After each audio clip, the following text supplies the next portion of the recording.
अध्यक्ष जी, मैं कल एक पॉडकास्ट कर रही थी जहां मेरी जो होस्ट थी, जो इंटरव्यूअर थी, वो भी एक महिला थी।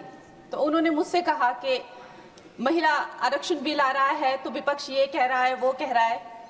तो मैंने उन्हें एक सवाल पूछा।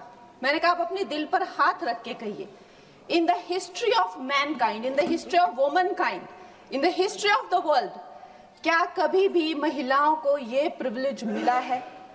क्या कभी भी महिलाओं के लिए ऐसा स्वर्णिम काल, जिसे अमृत काल कहा जाता है? मैंने कहा, आप दिल पे हाथ रख के बताइए कि isn't it the best time to be a woman? और वो मुस्कुरा के, almost she giggled and laughed.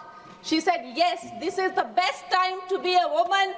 और आज विपक्ष वाले हो चाहे पक्ष वाले हो, सबसे पहले तो मैं सारी मातृशक्ति को तहे दिल से बधाई देती हूँ कि हम इतिहास का हिस्सा बने हैं।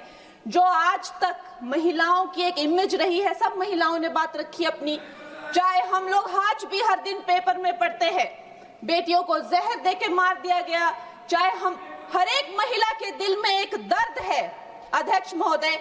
और आज प्रधानमंत्री जी नरेंद्र मोदी जी के नेतृत्व में जो एनडीए की सरकार ने किया है, मुझे हमारी एक बहुत ही चर्चित फिल्म है, फिल्म इंडस्ट्री की, दिलवाले दुल्हनिया ले जाएंगे, उसमें एक डायलॉग है कि जा सिमरन तू जी ले अपनी जिंदगी।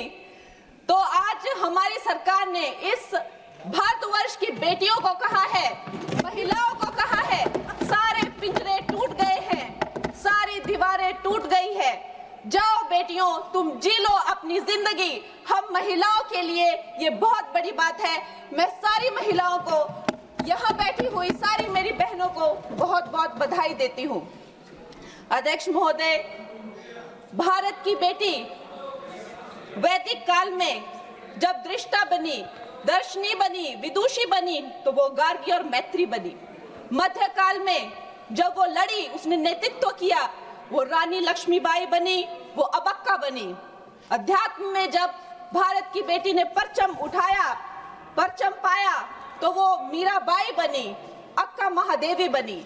आज भी हमारे भारत की बेटियां जो है हर क्षेत्र में, चाहे वो डिफेंस हो, चाहे वो स्पोर्ट्स हो, फिल्म इंडस्ट्री हो, चाहे वो मंगल मिशन हो, कोई भी ऐसा क्षेत्र नहीं है जिसमें वो भारत का नाम ऊंचा नहीं कर रही हो।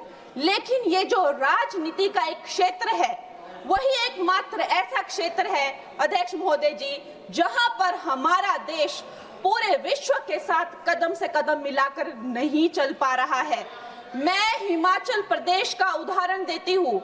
हमारे पास 68 एमएलएज हैं, लेकिन सिर्फ एक महिला एमएलए है, सिर्फ एक। लेकिन बाकी देश भी इसी तरह की जो है, चाहे 8%, 9% का वुमेन इंक्लूजन। अरे मेरे को प्लीज वुमेन्स बिल पे बोलने दीजिए ना। तो अभी पूरे देश की जो असेंबली का है, यही रेट चल रहा है। और ये जो दर है, इसकी जो औसताना दर है, वो 9% to 8% है। लोकसभा में जबकि हमें 13% तक पहुंचे हैं, लेकिन ये वैश्विक दर दूर दूर तक कहीं वो वैश्विक दर के नजदीक नहीं है। लेकिन आज जब ये महान उत्सव हमारी जिंदगियों में आया है, तो प्रधानमंत्री जी का एक शब्द मुझे याद आता है कि पेट में चूहे दौड़ना। कांग्रेस के पेट में जब भी कुछ अच्छा होने लगता है तो चूहे इनके दौड़ने लगते हैं, और वैसे ही चूहे दौड़ने शुरू हो गए हैं। अभी प्रियंका गांधी जी कह रही है कि संविधान ही बदल देंगे, यहाँ पे जो है डेमोक्रेसी ही खत्म कर देंगे, कुछ भी करने को जाते हैं तो डेमोक्रेसी खत्म कर देंगे।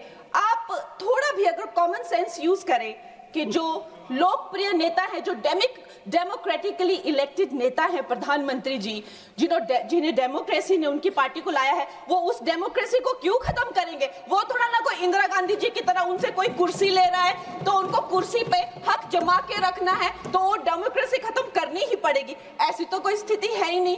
तो जैसे प्रधानमंत्री जी ने कहा कि अगर किसी के लिए डेमोक्रेसी वर्क करती है तो वो मेरे लिए ही सबसे ज्यादा वर्क करती है। तो इतना तो कॉमन सेंस होना चाहिए। जब देखो लोगों को बहलाना फुसलाना, जब देखो जो है वो झूठी बातें चलाना, और अब एक एक नई बात सीखी है, डिलिमिटेशन जो है। चलो वुमेन्स बिल, उनमें हिम्मत नहीं है बोलने की, डिलिमिटेशन में लफड़ा है, इसको हम लोग नहीं आने देंगे। अरे प्रियंका गांधी जी, जब लास्ट टाइम डिलिमिटेशन तो कोई बीजेपी का तो कोई प्रोसीजर है नहीं, एक ये संवैधानिक ये एक प्रोसीजर है, हर 11-11 साल में होता था। 51 में हुआ, 61 में हुआ, 71 में हुआ। 71 में जब हुई डिलिमिटेशन तो 61 करोड़